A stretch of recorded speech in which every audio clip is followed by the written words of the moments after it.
can you briefly introduce yourself? Okay, thank you, Kiara. I'm really excited about this interview, and I always love to share how I entered into the profession and how much I enjoyed, even though 19 years have passed so far. So I came to Canada in 2005 from Karachi, Pakistan. I was an English language literature teacher there. And when I came here, I went to for TESL program to Humber College. I came out, I passed from Humber College in 2007. And in 2006, I went to Humber. 2007, I came out. By November 2007, I got my job. What did I do? How did I get successful? Is all covered in my book. I've written a book about my experiences, what challenges I faced, how I dealt with them, and how I entered into the job market so quickly, an ELT experience. So if anybody is interested, they can always contact me via LinkedIn or my email, anjum.karimi@gmail.com. At present, I am working at Polycultural Immigrant and Community Services as a LINC 2 instructor. Wonderful. I'll go ahead and ask the next question. Can you provide a brief overview of your day-to-day responsibilities in your current role? Yes, so every day, definitely, I have to prepare lessons based on CLB competencies. When I'm preparing the lessons, I have a couple of things to keep in mind. One, what is the need assessment? What age ranges and what requirements of my students are waiting to be instructed in my class when I bring the activities? Because all my activities are geared towards communicative competence. So I keep that in mind, and then I plan my lesson for the month, for the week, for the day. It's based on themes, CLB themes, and I always have PBLA at the back of my mind when I'm training them, because PBLA is based on real world tasks. So whatever activities I first train them, sometimes I go backwards. If I like some test very much, I prepare the test and then I train my students for the test and then I take the test. So the aim of each of the assessments for PBLA is based on how well they can go do outside of the classroom. That is my aim every day. So every day I ensure that all four skills are incorporated in my lesson plan. Besides this, I need to write a report on a daily basis. We need to submit the report on a monthly basis. I like to write it on a daily basis, otherwise I forget. So I write it on a daily basis. I also have to be in touch with my manager regarding any student issues, absences at our location. We really emphasize a lot on regularity and punctuality.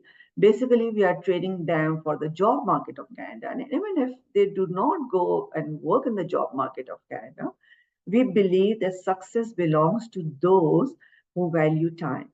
So this is what I try to teach my students on a daily basis. You sort of answered this next question in your first answer, but I'll ask anyway, just in case there's anything you want to add. How has your career progressed over time, and what motivated you to take a position with LINC? Okay, so as I said, I started working 2007, and for 2 years, nearly 2 years, I was a supply instructor. So I was working for Dufferin Peel Catholic District School Board, many locations all around GTA, as well as India Community Service, India Rainbow Community Services, which is now Indus Community Services. These are my very first employers. There was another employer, ICNSS, and the organization no more exists, but I started my ELT from there. So in Humber College, we were not trained to teach ELT, which is Enhanced Language Training Program. For professionals who come to Canada, we need to train them for the job skills, for the job market. Resume, cover letter, interview skills. I learned all those on job. Before that, I was also working for Dufferin Peel Catholic District School Board as an interviewer to take students for ELT.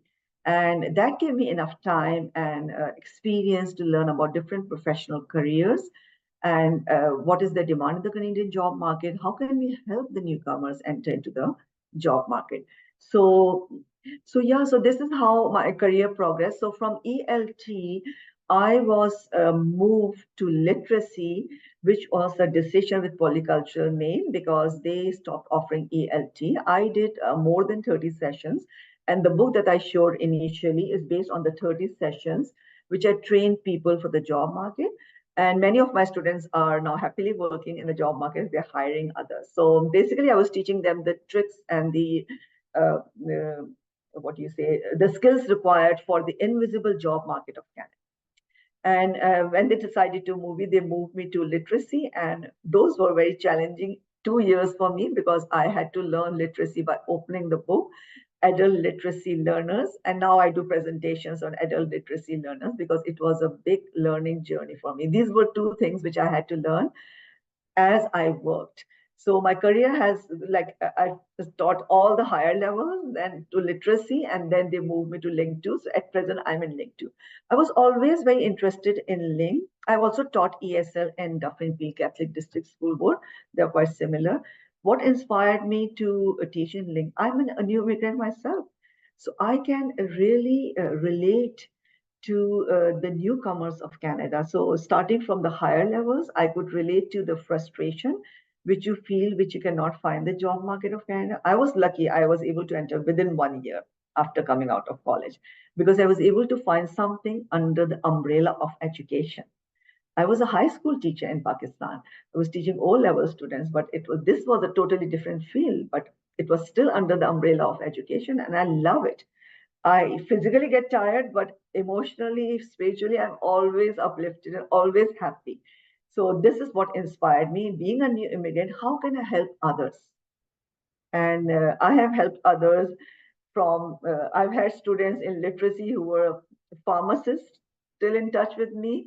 I've had engineers in literacy. So it's been a very interesting journey helping newcomers find their way, not just in the job market, in the assimilation process when they decide to come to Canada.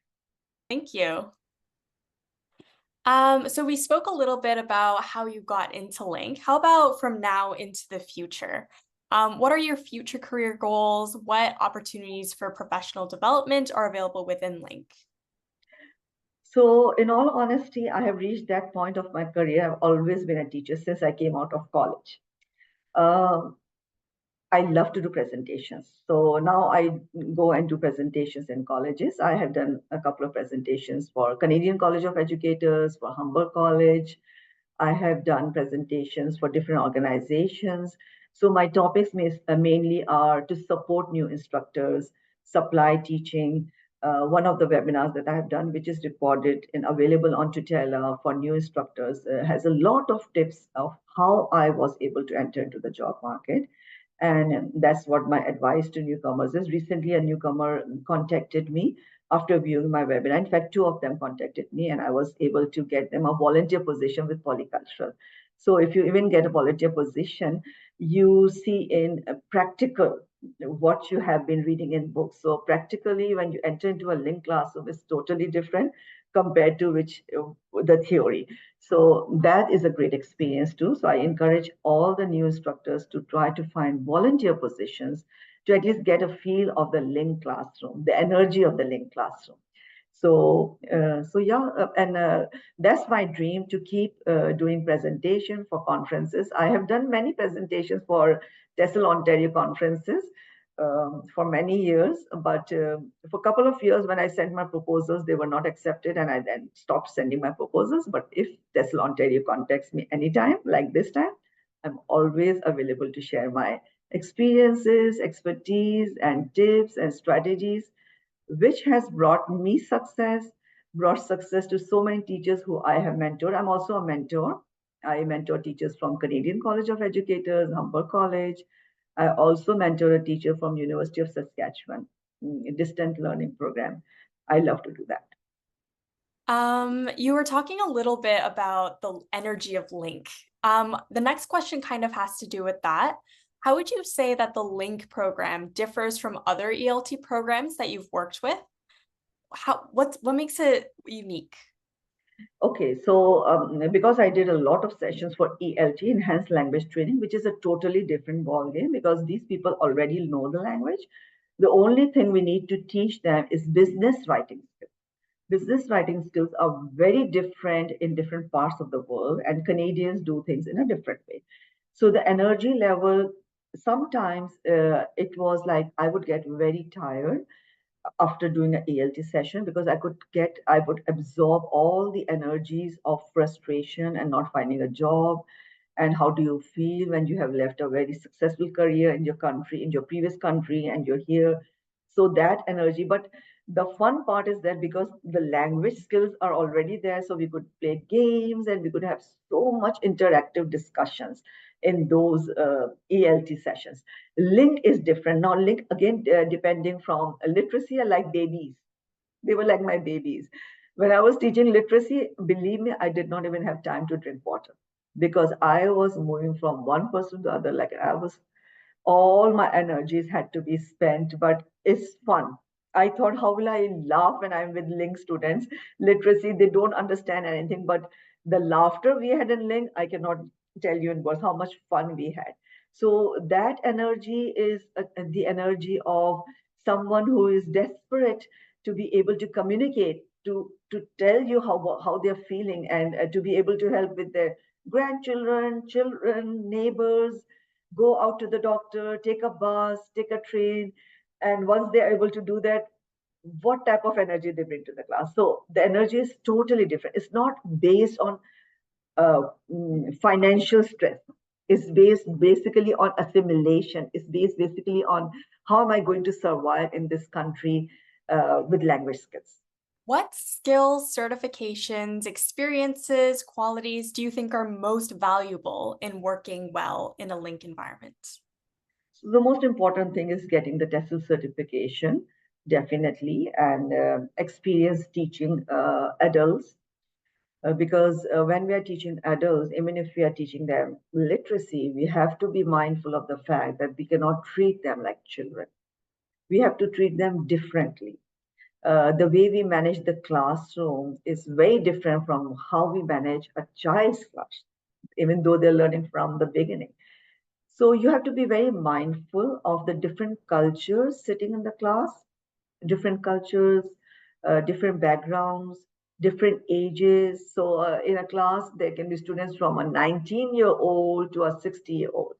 How will you still make the class so interesting that all of them are enjoying it equally? My next presentation webinar, which is going to come on Achieve, is on differentiated instruction. And I'm going to talk more about that in detail, how we can bring instruction based on what is the requirement of the different levels and different ages sitting in our classroom, different expectations in our classroom. So this is the most important thing.